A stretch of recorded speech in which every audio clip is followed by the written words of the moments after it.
நண்பர்களுக்கு இனிய காலை பசுமை வணக்கங்க. இப்போ பார்த்தீங்கன்னா இப்போ நாட்டு பொன்னி நம்ம பாரம்பரிய ரகத்தில் நாட்டு பொன்னின்னு சொன்னோம்னா யாரும் நம்ப மாட்டேங்கிறாங்க. அப்படி ஒரு ரகம் இருக்குதா அப்படிங்கிறாங்க. இப்போ அதுக்காக நம்ம ஐயாவோட அந்த பதிவு கேட்டு தெரிஞ்சுக்கலாங்க. ஐயா, இன்னைக்கு பார்த்தீங்கன்னா ஒரு நெல் ரகத்துடைய பழைய காலத்தில் பார்த்தீங்கன்னா அவங்க இப்போ யூனிவர்சிட்டி ரகங்குது. யூனிவர்சிட்டி அவங்க எங்கேருந்து ரகத்தை தேடி பிடிச்சி எடுத்தாங்க? நம்ம பாரம்பரிய ரகத்தில் ஒட்டுக்கட்டி தான் எடுத்தாங்க.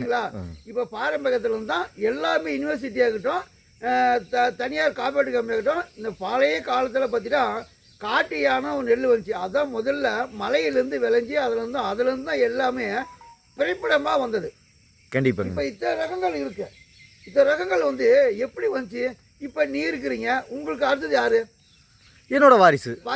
இப்போ புரிஞ்சுக்கலாம். அந்த மாதிரி தான் இத்தனை ரகங்கள்லாம் அந்த காலத்துலேருந்து வழி வழியா அது பிறப்பிடமாக மாறி மாதிரி தான் இப்போ கிச்சிடி சம்பான்னு ஒரு ரகம் நிறைய இருக்கு. கிச்சிடியில் பார்த்தீங்கன்னா கிச்சிடிங்க தான் முதல் ரகம் நான் பண்ணியிருந்தேன். அதுக்கப்புறம் ஆத்தூர்காரம் போட்டு ஆத்தூர் கிச்சிடி போனதான்.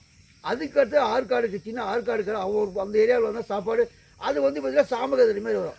மண்ணுக்கு தகுந்த மாதிரி அது மாறுங்க.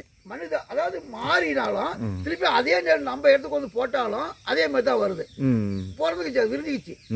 அதே மாதிரி திருநெல்வேலி கிச்சிடி அது அது எப்போனா கதிரை நீளமாக வரும், அதிகமாக மகசூல் வரும். புரியுங்களா? அப்புறம் பார்த்தீங்கன்னா சின்ன கிச்சிடி ஒன்று இருக்குது. அது எங்கள் சேலம் மாவட்டத்துடைய பிரதான நெல். அது இப்போ எங்கிட்ட இருந்து மறைஞ்சு போச்சு. சரிங்க.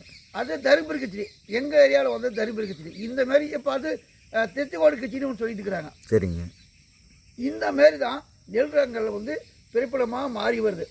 அந்த மாதிரி இது பழைய காலத்துடைய நாட்டு பொன்னி. இதுலேருந்து தான் எடுத்து வெள்ளை பொன்னி போனது.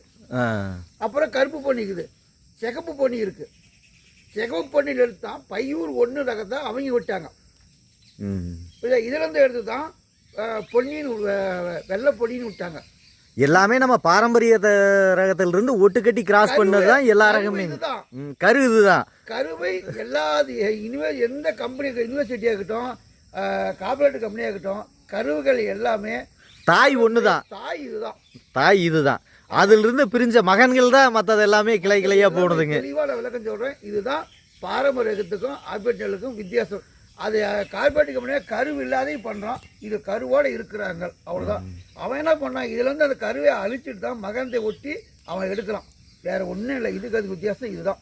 அப்போது இது நம்ம பாரம்பரிய ரகத்தை சாப்பிட்டோம்னா மட்டும்தான் நமக்கு முழுமையான மருத்துவ குணம் உண்டு இருக்குது. ஏன்னா எல்லா நெல்லையுமே எந்த நெல்லும் டோட்டலாக சொல்ல போனால் ஒவ்வொரு ரகத்துக்கும் ஒவ்வொரு மருத்துவ குணம் இருக்குது. இது உண்மை. ஆனால் அவங்கள ஜெனட்டிக்கலாக அவங்க தலைமுறை வர்ற மாதிரி நம்ம பாரம்பரிய ரகங்களை சாப்பிட்டோம்னா மட்டும்தான் நம்ம மரபு மாறாமல் இருக்கும். ஆமாம், அப்படிங்கிறத ஆணித்தரமாக சொல்கிறீங்க இல்லையா? மரபுகள் மாறாமல் இருக்கிற ரகங்கள் எதுனா பாரம்பரிய நெல்கள் மட்டும்தான், வேறு எதுவுமே கிடையாது. அதே மாதிரி வெள்ளைக்கவனின்னு ஒரு ரகம் இருக்குது. சரிங்க. அது பார்த்தீங்கன்னா அமெரிக்காவுடைய பாரம்பரிய ரகங்கள் அது. சரிங்க. அது பார்த்தீங்கன்னா இங்கே அரிசி காய்ச்சினியா சோறு வாக்கினியா பால் மாதிரியே வந்துடும். சோறு ஆகாது. பால் நம்ம மாட்டு பால் எப்படி கறக்கிறோமோ அதே மாதிரி தான் இருக்கும். சரிங்க. அதே மாதிரி காஷ்மீரில் ஒரு லைசான ஒரு நெல், கேன்சரை செல்லே அழிக்குறாங்க. கேன்சரில் இந்த மாதிரி பார்த்தீங்கன்னா ஒவ்வொரு நம்முடைய வியாதி உடம்புல இருக்க அத்தனை இதுமே போக்கக்கூடிய நிறைய இருக்குது. அது இன்னும் நம்ம மக்களுக்கு தான் என்ன புரிதல் இல்லாமல் புரிதல் இல்லாமல் இந்த ஆள்காடு கிச்சடி, ஆத்திர கிச்சடி, துயமல்லி இதே தான் பிடிச்சி அழுகுறாங்க. விட மாட்டேங்கிறாங்க, பண்ண மாட்டேங்கிறாங்க. இல்லைங்க, நான் சொல்கிறது இந்த பாரம்பரிய ரகங்களுக்காவது மக்கள் விவசாயிகள் வந்தால் பரவாயில்லைன்னு தான் தோன்ற மாதிரி தான் வருங்க. வரதில்ல. அந்த ஹைபிரிட் விட்டுட்டு தயவு செஞ்சு இந்த தூயமல்லி, ஆத்தூர் கிச்சடி, இந்த காட்டியான கருப்பு கவுனி, மாப்பிள சம்பாவம் நட்டா கூட பரவாயில்லையே, அதுக்கு வர மாட்டேங்கிறாங்க. இன்னொன்று சொல்றேங்க, இப்போ உயரமா வளருது, எனக்கு அப்பெல்லாம் சாய்ஞ்சு போகுது. அப்படிங்கும்போது சாயா ரகம் பாரம்பரியம் நிறைய இருக்கு. கண்டிப்பா பண்ணு, தாராளமாங்க. அதை பண்ணு. ஒற்றையா நல்லா சாயாவது. இந்த மாதிரி நாட்டு பொன்னி வர சாயாம இருக்கு, வெள்ளைக்கவுனி பண்ணு, சின்ன கச்சேரி பண்ணு, இதெல்லாம் சாயாம இருக்குதுல்ல. கண்டிப்பாங்க. ஏன்னா இது பார்த்தீங்கன்னா நைட்டு நல்ல மழை பெஞ்சாலும் இது பார்த்தீங்கன்னா மழை பெஞ்சு நைட்டு மழை ஒரு 2 சாயவே இல்லை, கதிர் சாயாம இருக்குங்க. இதே நம்ம ஹைபிரிட் ரகங்களா இருந்தால், பல்கலைக்கழகம் கண்டுபிடிச்ச வீரிய ஒட்டுறாங்களா இருந்தால் இது இந்நேரம் இந்த மலைக்கு அப்படியே படுத்து கிடக்குங்க. இதே பாரம்பரிய ரகத்திலையும் படுக்கிற ரகம் இருக்குது. ஏன்னா அது அளவுக்கு அதிகமான வளர்ச்சி வந்துடுது. இது பார்த்தீங்கன்னா அளவுக்கு மீறி தண்ணி இருக்குது, அப்படியே அதான் சாயலாம். ஆமாங்க. தென்னமரத்து நேரில் தண்டு ஊக்கமாக இல்லாத சாய்ஞ்சி போச்சு.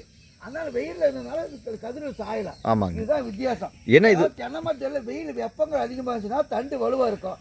அந்த தண்டு வலுவாக வெயிலா பகுதியில் தண்டு அதிகமாக இருக்குது, அதான் சாயலாம். எப்பேற்பட்ட பாரம்பரிய ரகங்களாக இருந்தாலும் வலுவான ரகமாக இருந்தாலும் அதனுடைய இயற்கை சீற்றங்கள் அளவு கடந்து இருக்கையில் வந்து அது அதோட தன்மை இழக்குங்க. இதே மதியானம் பார்த்தீங்கன்னா எழுந்து நின்றுக்கும். நீ வேணா மதியானம் பாருங்க, எழுந்து நின்றுக்கும். அதனால் நம்ம விவசாயிகள் அனைவருக்கும் ஒரு வேண்டுகோள் இந்த தருணத்திலைங்க, எல்லாருமே நம்ம பாரம்பரிய நெல் ரகங்களை பயிரிடுங்க, நம்ம பாரம்பரியத்தை மீட்டெடுப்போங்க. அப்பொழுது தான் நம்ம அடுத்த தலைமுறை நம்ம சந்ததிகள் வந்து நல்லா இருக்குங்க. ஏன்னா இல்லைன்ட்டு இன்றைக்கி வந்து நோய் நொடியோடு தான் இன்றைக்கி மருத்துவமனை தேடி செல்லக்கூடிய சூழ்நிலையில் எல்லா விவசாயிகளும் எல்லா நுகர்வோருமே இருந்துகிட்ருக்கிறாங்க. அதையெல்லாம் நம்ம தவிர்க்கணும்னா உங்கள் பகுதியில் ஏதோ ஒரு பாரம்பரிய ரகம் ஹைப்ரிட் ரகங்களை விட்டுருங்க, ஏதோ ஒரு பாரம்பரிய நெல் ரகங்களை நீங்கள் பயன்படுத்துங்க. அந்த பாரம்பரிய நெல் ரகங்களை உருவாக்குற விவசாயிகள்கிட்ட நீங்கள் வந்து மதிப்பு கூட்டப்பட்ட பொருள்களாக வாங்கி நீங்கள் உட்கொள்ளுங்க. அப்பொழுது தான் உங்களுடைய ஆரோக்கியம் பாதுகாக்கப்படுங்க. அதனால் உங்களுடைய ஆரோக்கியம் பாதுகாத்ததுன்னா உங்கள் குடும்பம் நல்லா இருக்கும், உங்கள் குடும்பம் நல்லா இருந்தால் உங்கள் தலைமுறை நல்லா இருக்கும், உங்கள் தலைமுறை நல்லா இருந்தால் எல்லாருமே நல்லா இருப்போங்க. அதனால் எல்லாருமே இயற்கை விவசாயம் செய்வோங்க. எல்லாத்துக்கும் நஞ்சில்லாத உணவுகளை கொடுப்போம். எல்லாரும் நலமோடும் வளமோடும் வாழ்வோங்க. நன்றிங்கய்யா.